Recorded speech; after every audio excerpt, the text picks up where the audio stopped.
Hello friends, welcome back to GK Prince Academy. तो हम लोग डिस्कस कर रहे थे यूथ कंपटीशन टाइम्स के इलाहाबाद हाई कोर्ट का जो पेपर सॉल्व पेपर और प्रैक्टिस सेट बुक निकाला गया है यूथ कंपटीशन बुक के द्वारा, तो उसी को हम लोग देख रहे थे, डिस्कस कर रहे थे।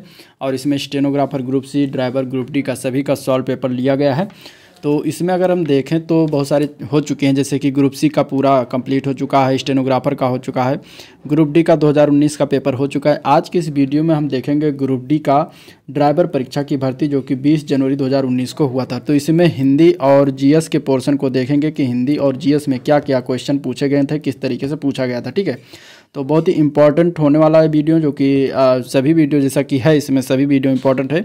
इसके बाद इसमें ग्रुप डी के पेपर के मुख्य परीक्षा, और इसके बाद ग्रुप डी के और 4 या 5 पेपर 2014 से जितने भी हैं वो बचे हैं, 4, 5, 6 दिनों में कंप्लीट हो जाएगा। ठीक है, तो आप लोग चिंता मत करिए कि कब कंप्लीट होगा, हमको 5-6 दिनों में इसको हम कंप्लीट करवा देंगे। तो इसमें आज के इस वीडियो में स्टार्ट करते हैं Allahabad high court group D driver परीक्षा का 2019 का पेपर। और इसके बाद इसमें हम सबसे पहले हम इसमें देखेंगे।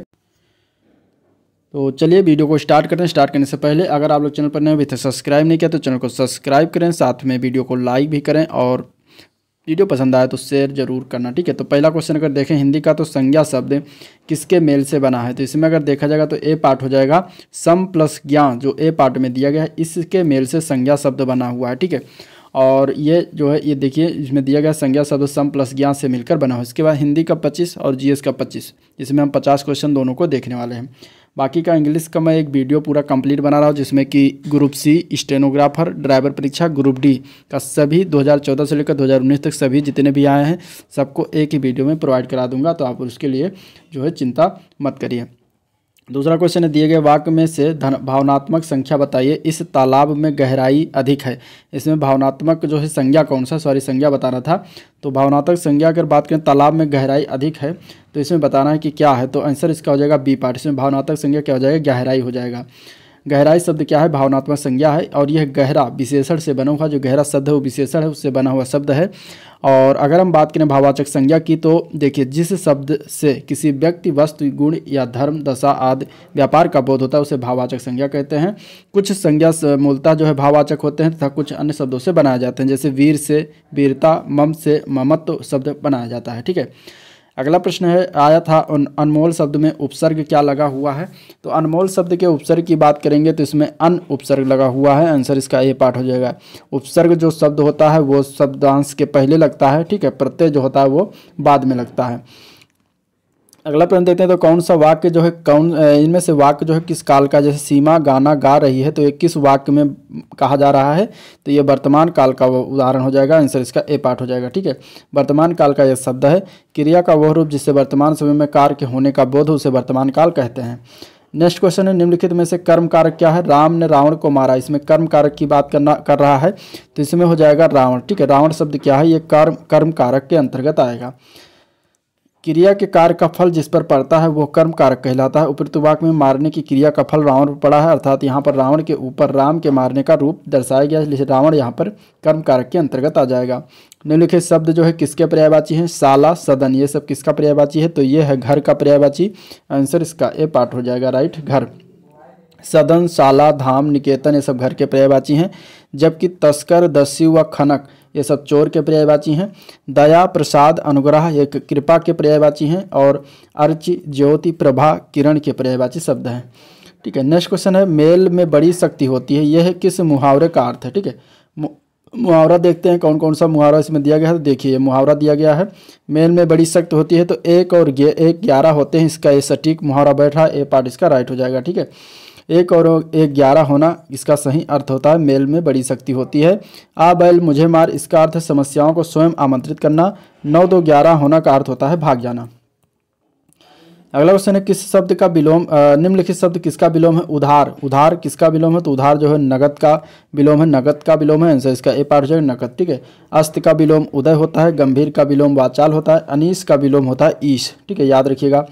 अगला क्वेश्चन देखते हैं, तो अनेक शब्दों के लिए एक शब्द लिखे। यहाँ पे धर्म या शास्त्र के विरुद्ध जो कार्य किया जाता है उसको क्या कहेंगे एक शब्द में, तो उसको कहा जाता है अधर्म। आंसर ए पार्ट इसका राइट हो जाएगा। नेक्स्ट क्वेश्चन है, निम्नलिखित वाक्य को अशुद्ध करने वाला शब्द इसमें बताना है। तो मुझे सफल होने की निराशा है, इसमें अशुद्ध क्या है। तो अशुद्ध की बात करेंगे तो इसमें निराशा शब्द अशुद्ध है। ठीक है, इसमें अगर देखा जाए तो निराशा अशुद्ध है, इसमें इसके स्थान पर आशा शब्द का प्रयोग होना चाहिए था। मुझे सफल होने की आशा है, ये होना चाहिए था। ठीक है, नेक्स्ट क्वेश्चन देखते हैं। तो निम्नलिखित में मुहावरे का अर्थ क्या है? तो गांठ का पूरा आंख का अंधा। इसमें बताना है कि इसका अर्थ क्या होता है। तो इसका अर्थ की अगर हम बात करेंगे कि धनी किंतु मूर्ख व्यक्ति। ठीक है, इसका अर्थ क्या हो जाएगा? धनी किंतु मूर्ख व्यक्ति। नेक्स्ट क्वेश्चन बताना है वाक्य के शुद्ध रूप का चयन करना है। प्रधानाचार्य ने अध्यापक को बुलाया, प्रधानाचार्य अध्यापक को बुला भेजा, प्रधानाचार्य अध्यापक को बुलाया, प्रधानाचार्य ने अध्यापक को बुला भेजा। तो इसमें अगर देखा जाएगा तो बी सी डी ये तीनों गलत है, ए पार्ट इसका राइट हो जाएगा। ठीक है, वाक्य रूप से शुद्ध की दृष्टि से। नेक्स्ट क्वेश्चन देखते हैं। तो दिए गए विकल्प में से कौन सा निम्नलिखित वाक्य के प्रकार का चयन करना है? गरीब मेहनत करता है लेकिन उसे उसका श्रम नहीं मिल पाता। ये कौन सा वाक्य है? तो ये एक संयुक्त वाक्य है, इसका आंसर ए पार्ट हो जाएगा। ठीक है, संयुक्त वाक्य क्या होता है? तो जिस वाक्य में दो या दो से अधिक उपवाक्य मिले हों परंतु सभी वाक्य प्रधान हो तो ऐसे वाक्य को संयुक्त वाक्य कहते हैं। अथवा जिन वाक्यों में दो या दो से अधिक सरल वाक्यों के योजक हों, जैसे कि और, एवं, तथा, या, अथवा, इसलिए, अतः, फिर भी, तो, नहीं, तो, किंतु, परंतु, लेकिन, पर आदि से जुड़े हों तो उन्हें संयुक्त वाक्य कहा जाएगा। ठीक है, नेक्स्ट क्वेश्चन है निम्नलिखित विकल्पों में से निम्नलिखित लोकोक्ति के सही अर्थ का चयन करना है। खरबूजे को देखकर खरबूजा रंग बदलता है, इसका अर्थ क्या होता है? तो इसका अर्थ होता है बुरी संगत का प्रभाव पड़ता है। आंसर इसका ए पार्ट हो जाएगा, बुरी संगत का प्रभाव पड़ता है। ठीक है, समास विग्रह को अन्य किस नाम से संबोधित किया जाता है? तो नीला है कंठ जिसका, इसको हम इस अन्य नाम से क्या कहेंगे? तो इसको कहेंगे शिव कहेंगे, शिव कहा जाएगा। ठीक है, कंठ किसका नीला होता है? तो भगवान शिव का। तो आंसर इसका ए पार्ट हो जाएगा शिव। ठीक है, ऐसे ही पीला है अंबर जिसका अर्थ होता है विष्णु। ठीक है, नेक्स्ट क्वेश्चन है अहम की भाववाचक संज्ञा क्या है? तो अहम की भाववाचक संज्ञा होती है अहंकार। आंसर इसका ए पार्ट हो जाएगा अहंकार। ठीक है, भाववाचक संज्ञा के बारे में पहले ही क्वेश्चन में बातें हो चुकी हैं। नेक्स्ट क्वेश्चन देखते हैं। निम्नलिखित में से किस शब्द के समानार्थी शब्द का चयन करना है? दिए गए विकल्पों में से निष्णात, निष्णात का जो है समानार्थी शब्द का चयन करना है। निष्णात की अगर हम आंसर की बात करेंगे तो ए पार्ट हो जाएगा कुशल। ठीक है, निष्णात का समानार्थी शब्द कुशल होता है जो कि ए पार्ट में दिया गया है। अगला प्रश्न है निम्नलिखित में से कौन सा शब्द दूध का एक पर्यायवाची शब्द नहीं? इनमें से तो मारुत शब्द जो होता है वो दूध का पर्यायवाची नहीं होता। दूध के पर्यायवाची शब्दों की बात करेंगे तो पय, दुग्ध, क्षीर, गोरस होता है। मारुत के पर्यायवाची शब्द की बात करें तो अनिल, प्रवात, पवन, बयार, वायु, हवा, समीर आदि जो है मारुत के पर्यायवाची हैं। ठीक है, नेक्स्ट क्वेश्चन देखते हैं। तो दिए गए शब्दों में से कौन सा एक पुल्लिंग नहीं है इनमें से? तो अगर हम छड़ी की बात करेंगे तो छड़ी जो होता है ये पुल्लिंग नहीं होती। ठीक है, जिन संज्ञा शब्दों से पुरुष जाति का बोध हो उसे पुल्लिंग शब्द कहते हैं, जैसे कि गेहूं, मोती, भारत, ये सब पुल्लिंग शब्द है। और छड़ी कौन से शब्द है? छड़ी स्त्रीलिंग शब्द है। अगला प्रश्न दिए गए विकल्पों में से तीन का अर्थ समान है, असंगत विकल्प को चुनना है। इसमें से अगर हम देखेंगे तो बी पार्ट इसका हो जाएगा सौरभ। सौरभ जो है असंगत है। दहन, अग्नि, अनल एक ही चीज़ है। दहन, अग्नि, अनल तीनों आग के पर्यायवाची हैं जबकि सौरभ जो है अग्नि का पर्यायवाची शब्द नहीं होता। नेक्स्ट क्वेश्चन है सही वर्तनी का चयन करना है। तो इसमें से जीजी विसा जो लिखा हुआ ए पार्ट में जो लिखा हुआ ये सही रूप से लिखा हुआ, बाकी सारे गलत रूप से लिखे हुए हैं। अंग्रेजी भाषा में समानता प्रयुक्त निम्नलिखित में से कौन सा शब्द मूल रूप से हिंदी से नहीं लिया गया है? तो इसमें अगर देखा जाएगा तो चटनी ये लिया गया है, पैजामा भी है, जंगल भी है। कॉफ़ी शब्द जो है हिंदी से नहीं लिया गया है, तो आपका आंसर इसमें बी पार्ट हो जाएगा। कॉफ़ी शब्द जो है ये पुर्तगाली शब्द है। ठीक है, अगला क्वेश्चन है विराम चिन्ह को क्या कहते हैं? ये वाला विराम चिन्ह जो है इसको हम क्या कहते हैं? तो इसको हम लोग कहते हैं अवतरण चिन्ह। ठीक है, दो पर कामा के साथ दो बंद शब्द होते हैं उसको हम क्या कहा जाता है? अवतरण चिन्ह कहा जाता है। ठीक है, अगला क्वेश्चन ताबिश संधि का सही संधि विच्छेद बताना है। ताबिश का संधि का सही संधि विच्छेद की बात करेंगे तो सी पार्ट इसका राइट हो जाएगा। तो प्लस इस इसका सही संधि विच्छेद होगा। और ये अगर हम इसके बात करेंगे तो प्लस इस संधि विच्छेद हो जाएगा। और ये किस संधि का? तो अयाद संधि का उदाहरण हो जाता है, जैसे कि नौ प्लस इक नाविक, पौ प्लस अन पावन, ये सब जो है अयाद संधि के उदाहरण है। ठीक है, उसी तरीके से ताबिश भी है। यार अलावा ध्वनियाँ जो है किस व्यंजन के भेद के अंतर्गत आती हैं? तो ये आती हैं अंतस्थ व्यंजन के अंतर्गत। आंसर सी पार्ट हो जाएगा।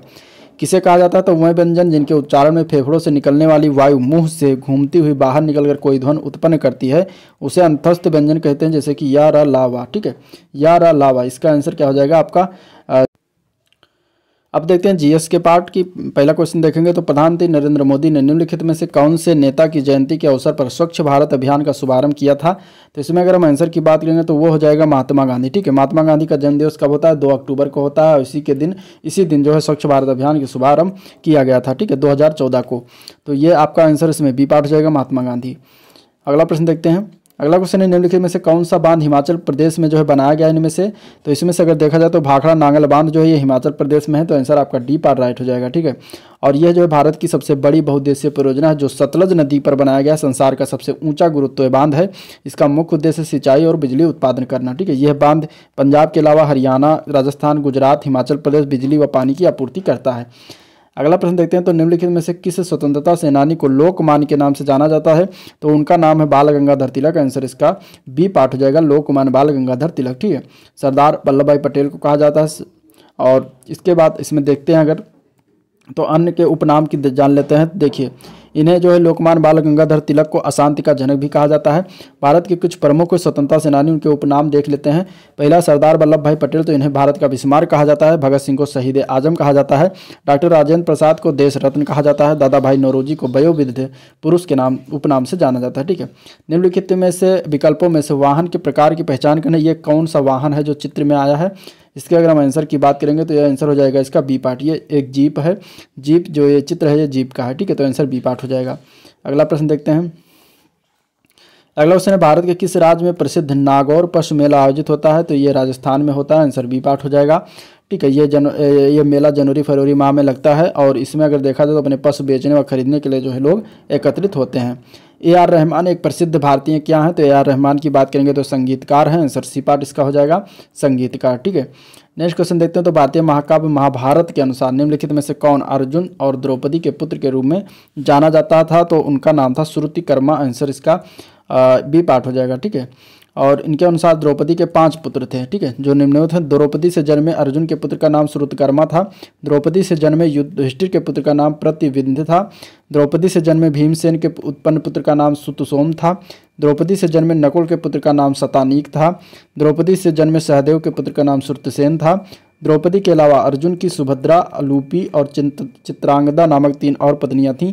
सुभद्रा से अभिमन्यु हुआ, उलूपी से इरावन हुआ और चित्रांगदा से बभ्रु वाहन नामक पुत्रों का जन्म हुआ था। ठीक है, निम्नलिखित में से कौन सा सूर्य से उनकी दूरी के बढ़ते हुए क्रम में ग्रहों का प्रतिनिधित्व करता है, तो इसके अगर हम आंसर की बात करेंगे तो ए पार्ट हो जाएगा। ठीक है, बुध, पृथ्वी, बृहस्पति जो है ये बढ़ते हुए क्रम में लगा हुआ है। बढ़ते हुए क्रम में अगर ग्रहों की स्थिति देखेंगे तो पहला बुध, दूसरा शुक्र, पृथ्वी, मंगल, बृहस्पति, शनि, अरुण, वरुण इस तरीके से आते हैं।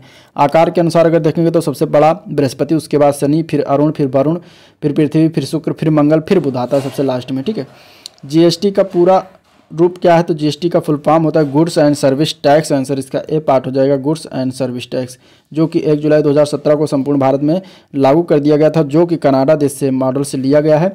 और ये एक इनडायरेक्ट टैक्स है। ठीक है, यानी अप्रत्यक्ष कर है, जिसके लिए 122वां संविधान संशोधन अधिनियम 2014 में संसद में पारित हुआ था, जो कि 101वां संविधान संशोधन अधिनियम 2016 के तहत पूरे भारत में लागू हुआ। भारत जीएसटी लागू करने वाला 161वां देश है। जीएसटी पर निर्धारित की गई दरें की बात करेंगे तो 0%, 5%, 12%, 18% और 28% के अंतर्गत आता है।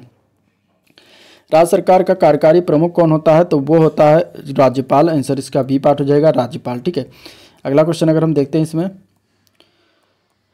तो 2017 में आईपीएल किसने जीता था। ये 2019 का पेपर था, इसमें 2017 का पूछा गया है। तो 2017 का आईपीएल विजेता था मुंबई इंडियंस, लेकिन 2022 का याद रखिएगा जरूर, आईपीएल का खिताब गुजरात टाइटंस ने राजस्थान रॉयल्स को हराकर अपने नाम किया था।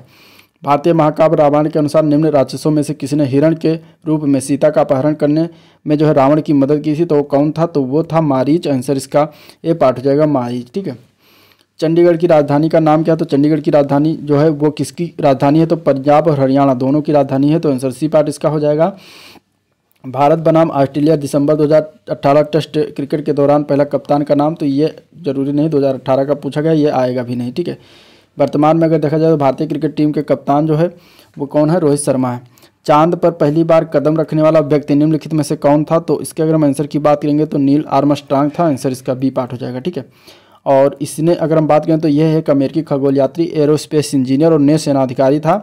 चंद्रमा पर अपोलो 11 से जो है 1969 में गए थे। ठीक है, निम्नलिखित में से कौन सा कार्टूनिस्ट ने चाचा चौधरी लिखी थी, तो इसमें से प्राण कुमार शर्मा थे। इन्होंने जो है चाचा चौधरी नामक पुस्तक कार्टून जो है लिखा था, और ये इसका प्रोग्राम की शुरुआत जो है 1971 से आरंभ भी हुआ था। इस प्रोग्राम में सबसे प्रसिद्ध पात्र चाचा चौधरी, रॉकेट व बाबू साबू थे। चाचा चौधरी एक बेहद लोकप्रिय भारतीय कॉमिक्स पुस्तक के चरित्र हैं। ठीक है, दिल्ली एनसीआर में एनसीआर का पूरा रूप क्या होता है? तो दिल्ली एनसीआर में एनसीआर का पूरा रूप होता है नेशनल कैपिटल रीजन। आंसर इसका बी पार्ट राइट हो जाएगा, नेशनल कैपिटल रीजन। अगला प्रश्न अगर हम इसमें देखते हैं तो अगला क्वेश्चन है, भारत के राष्ट्रीय ध्वज में केसरिया रंग का शीर्ष बैंड क्या इंगित करता है? तो ये इंगित करता है देश की ताकत और साहस का। आंसर इसका ए पार्ट हो जाएगा। ठीक है, भारतीय राष्ट्रीय ध्वज तिरंगा है। इसको 22 जुलाई 1947 को संविधान के द्वारा अपनाया गया। इसमें 3 क्षैतिज पट्टियां, सबसे ऊपर केसरिया जो कि जागृत, शौर्य तथा त्याग का प्रतीक है। बीच में सफ़ेद है जो सत्य एवं पवित्रता का प्रतीक है। सबसे नीचे गहरा हरा रंग है जो जीवन एवं समृद्धि का प्रतीक है। और सफ़ेद पट्टी के बीच में नीले रंग का चक्र है जिसमें 24 तीलियाँ हैं। ठीक है, अगला क्वेश्चन है, भारत में शिक्षक दिवस की जयंती पर मनाया जाता है, किसकी जयंती पर मनाया जाता है शिक्षक दिवस? तो शिक्षक दिवस जो मनाया जाता है वो डॉक्टर सर्वपल्ली राधाकृष्णन की जयंती पर मनाया जाता है। आंसर इसका डी पार्ट हो जाए, जो कि 5 सितंबर को हर साल मनाते हैं। ठीक है, और ये भारत के प्रथम उपराष्ट्रपति थे डॉक्टर सर्वपल्ली राधाकृष्णन। ठीक है, पंडित जवाहरलाल नेहरू के जन्म दिवस पर 14 नवंबर को बाल दिवस, यहाँ सितंबर लिखा जो गलत है, 14 नवंबर को बाल दिवस के रूप में मनाते हैं। और महात्मा गांधी की जयंती 2 अक्टूबर को गांधी जयंती के रूप में मनाया जाता है। पीयूसी प्रमाण पत्र से आप क्या समझते हैं, इसमें बताना है। पीयूसी जो प्रमाण पत्र है इससे क्या मतलब है, क्या इसका फुल फॉर्म है? तो पीयूसी का प्रमाण पत्र होता है पॉल्यूशन अंडर कंट्रोल सर्टिफिकेट, इसका फुल फॉर्म बनता है। तो आंसर इसका ये पार्ट हो जाएगा, pollution under control certificate. Next question है, निम्नलिखित में से कौन सा निजी या सामान्य नागरिक वालों की संख्या प्लेटों का रंग इंगित करता है? तो इसमें से अगर देखा जाएगा तो वो होता है काले अक्षरों के साथ सफ़ेद जो पृष्ठभूमि होती है। ये जो है निजी या सामान्य नागरिक वालों की संख्या के रंग, प्लेटों का रंग, ये गाड़ी का जो प्लेटों का रंग होता है वह इंगित करता है। ठीक है, नेक्स्ट क्वेश्चन देखते हैं, तो दिए गए ट्रैफिक का संकेत का सही मतलब बताइए। ये जो ट्रैफिक का संकेत है इसका सही मतलब क्या होता है? तो इसके अगर हम आंसर की बात करेंगे तो इसका मतलब होता है अनिवार्य ही आगे या दायां मोड़। ठीक है, यानी कि कंपलसरी अहेड और राइट टर्न, इसका मतलब ये होता है। तो आंसर इसका सी पार्ट राइट हो जाएगा। अगला दिया गया है कि ये जो ट्रैफिक संकेत है इसका सही मतलब बताइए। ठीक है, इसका सही मतलब होता है, ऑप्शन में देखिए तो इसमें मतलब है कि सभी मोटर वाहन निषिद्ध हैं। आंसर इसका सी पार्ट राइट हो जाएगा। ठीक है, अगला ट्रैफिक संकेत दिया गया है, इसका सही मतलब बताना है। इस तरीके से दिया गया है, इसका क्या मतलब होता है? तो इसका मतलब होता है कि वन वे साइन, यानी कि वन वे एक ही तरफ रास्ता है, एक ही तरफ संकेत दिया गया, यानी कि एक ही तरफ का रास्ता है। ठीक है, तो ये हो जाएगा इसका मतलब। अगला है, दी गई भारतीय नृत्य विधा की पहचान करना है, कौन से भारतीय नृत्य में इस तरीके से होता है काम? तो इसके अगर हम बात करें तो कथकली नृत्य का जो है ये पहचान है। इस तरीके से जो है रोज़ लोग अपने आप को क्या कहते हैं, शास्त्रीय नृत्य है कथकली। और ये जो है केरल राज्य का शास्त्रीय नृत्य है और इसमें नृत्य और संगीत का अनोखा मिश्रण होता है। कृष्ण कुट्टी, शंकर कुरूप, शांता राव तथा नंबूरी पाद आदि इसके प्रमुख कलाकार हैं। तो इस तरीके से कलाकार कथकली में बनते हैं। ठीक है, तो ये था आज का ओवरऑल वीडियो जिसमें हम ड्राइवर की परीक्षा 2019 का देखें, जिसमें इस तरीके से क्वेश्चन पूछे गए। तो आप लोग उसी टाइप का तैयार करिएगा। अगले वीडियो में जो होगा ग्रुप डी का मुख्य परीक्षा 2018 में जो सम्मिलित हुआ था या हुआ था उसको हम देखेंगे, उसमें हिंदी और जीएस के। तो वीडियो से बने रहेगा। वीडियो को अभी तक लाइक नहीं किया तो फटाफट लाइक करें, चैनल को सब्सक्राइब कर लें और साथ में बेल आइकन भी प्रेस कर दें, जिससे कि नया वीडियो अपलोड हो तो आपको तुरंत उसका नोटिफिकेशन मिल जाए। और शेयर करना मत भूलना अपने दोस्तों में, तो फटाफट शेयर भी कर दें। ठीक है, एंड करते हैं वीडियो को, मिलते हैं नेक्स्ट वीडियो में, तब तक के लिए थैंक यू, नमस्कार।